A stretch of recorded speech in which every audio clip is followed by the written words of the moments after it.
Екі сұрағым болсын, жалпы мынау қазір әскер көрсетіп жатыр ғой, біз қазір келдік, көрдік, шыны керек енді өз басында кезінде осы 10-13 жыл бұрын отанымды борышын өтегеннен кейін мен қазір көріп таңғалып отырмын, қызығып отырмын.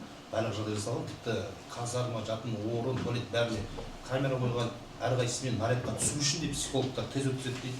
Бұл енді сәбит демей қояйық, бірақ солдаттарға жасалған мықты жағдайдың бірі деп есептеймін. Бірақ дегенмен де біздің жастар көбіне не үшін өз отан алдындағы борышын өтеуге жалдарады, олар көшеден ұстап деп түрлі ақпараттар шығып жатады.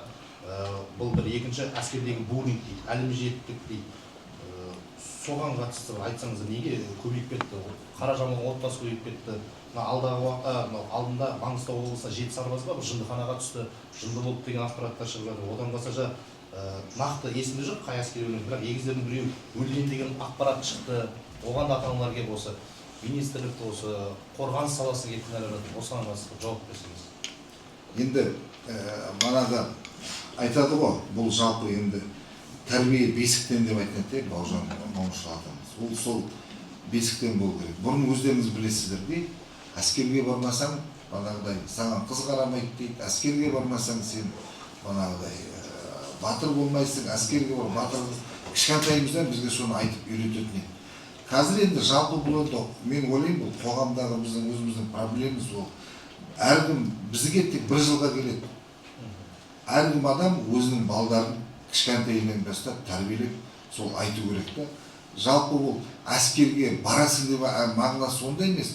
Жалпы өз еліңді, жеріңді қорғаушы, сен соны қорғайсың, сен соны қорғауға тиіссің деп, енді ер азамат болғасын, ол біздің қазір ата-бабамыздан келатқан зат қой деген. Соған байланысты мен ойлаймын, бұл жерде енді қазір үкімет жалпы біздің тарапымыздан, біздің қорғаныс министрліктен биыл әскери патриоттық жұмыс жөнінде заң қабылданды. Бұрын заң болмаған ондай. Сол заңның модераторы болып біздің қорғаныс министрлігі болып табылды. Қорғаныс министр, сол банағы қорғаныс министр, сол Қорсоветтің төрағасы.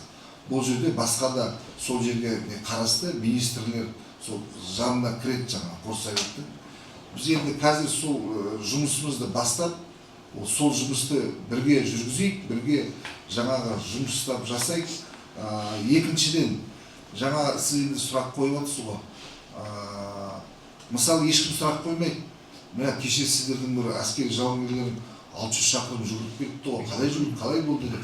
Ең бірінші сұрақты қояды. Анау былай болды, неге былай болды? Мен сізге жауап бергенде, Бейнеудегі жағдай бойынша айтайын.